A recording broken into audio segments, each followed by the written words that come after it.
semaines avant la fin. Et miracle, il reneige.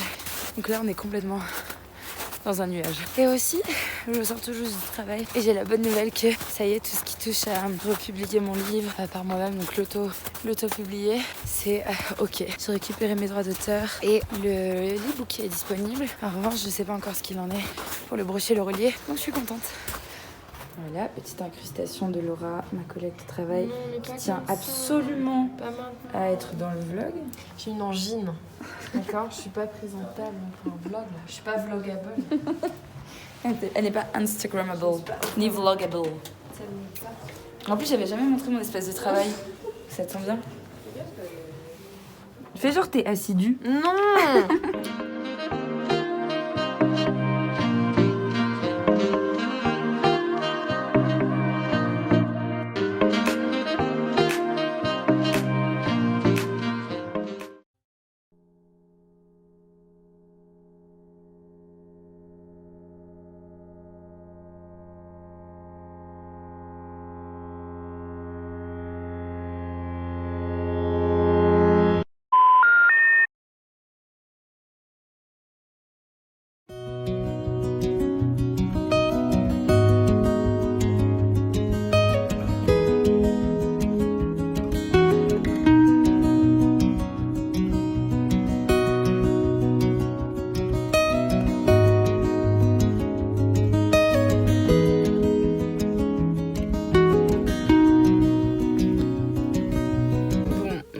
De filmer. Bonjour à toutes, bonjour à tous.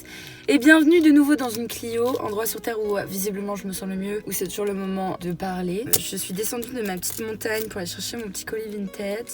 Et j'ai plein de choses à vous raconter parce que, comme vous avez pu le voir dans les images, il s'est passé un certain revirement de situation. C'est-à-dire qu'on passait une soirée des plus normales, dirons-nous. Et Victor, donc mon copain, s'est fait agresser par un patron de bar. Pour des raisons encore obscures, parce qu'on sait pas ce qui l'a poussé à l'agresser de façon si violente, qui lui a causé un arrachement et une luxation de la clavicule. Sachant que Victor ne l'a pas insulté, ne l'a pas agressé. Un peu étrange comme histoire. Bref, de toute façon, on a porté plainte. La justice fera son travail. J'ai confiance en eux. Donc en fait, ça fait que il s'est fait opérer. J'ai appelé l'ambulance qui est venue la chercher. J'ai pas dormi de la nuit. Je suis restée pratiquement toute la demi-journée à l'hôpital. Après, je suis rentrée. Je suis pas allée au travail. Je suis juste allée me reposer. Voici mon précieux.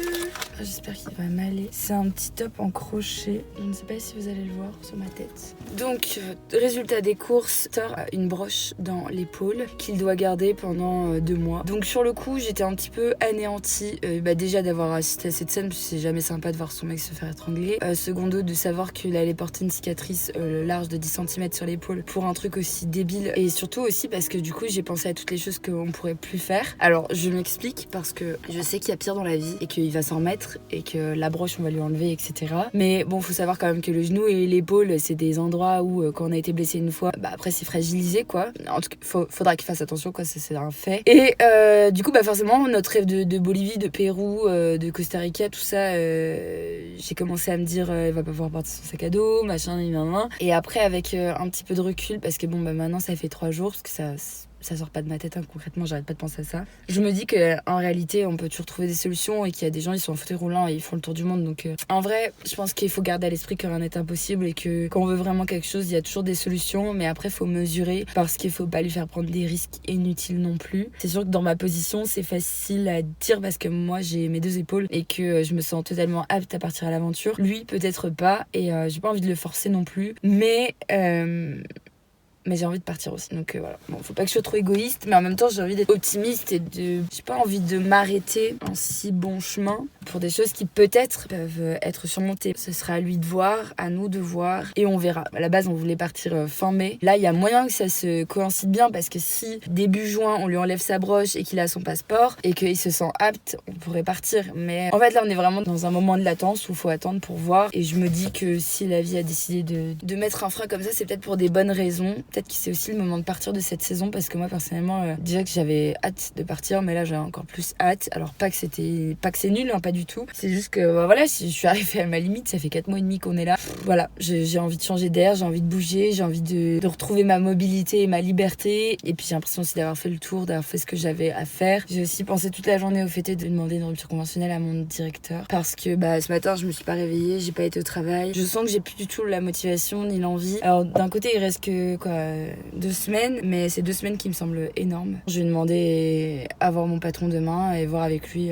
Ça craint, mais en même temps, ça me fait chier quelque part de partir sans avoir été au bout. Et d'un côté, j'ai plus du tout envie d'être là. Je ne sais pas quoi faire. Du coup, bref, j'ai tout empaqueté. Je me dis, au pire, avant de partir, on passe à Decathlon, on achète une tente et en avant, quoi. Je ne sais pas. Je vais tirer au sort des petits papiers comme d'hab.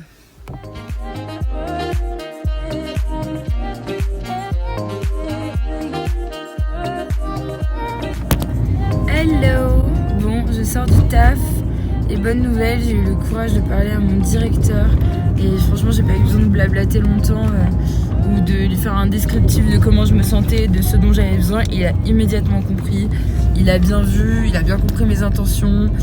Franchement ça m'a fait trop du bien d'être comprise aussi rapidement et pas jugée, et vraiment il était vraiment bienveillant alors que je sais pas, ça aurait pu le saouler ou j'en sais rien. Mais pas du tout, il a totalement compris et il m'a donné exactement ce que je voulais fin au 11 avril. Donc je suis hyper contente et soulagée surtout. Donc voilà, c'est la liberté. Je finis dimanche et je suis libre. While you and me repeat, this bittersweet heat is suffocating.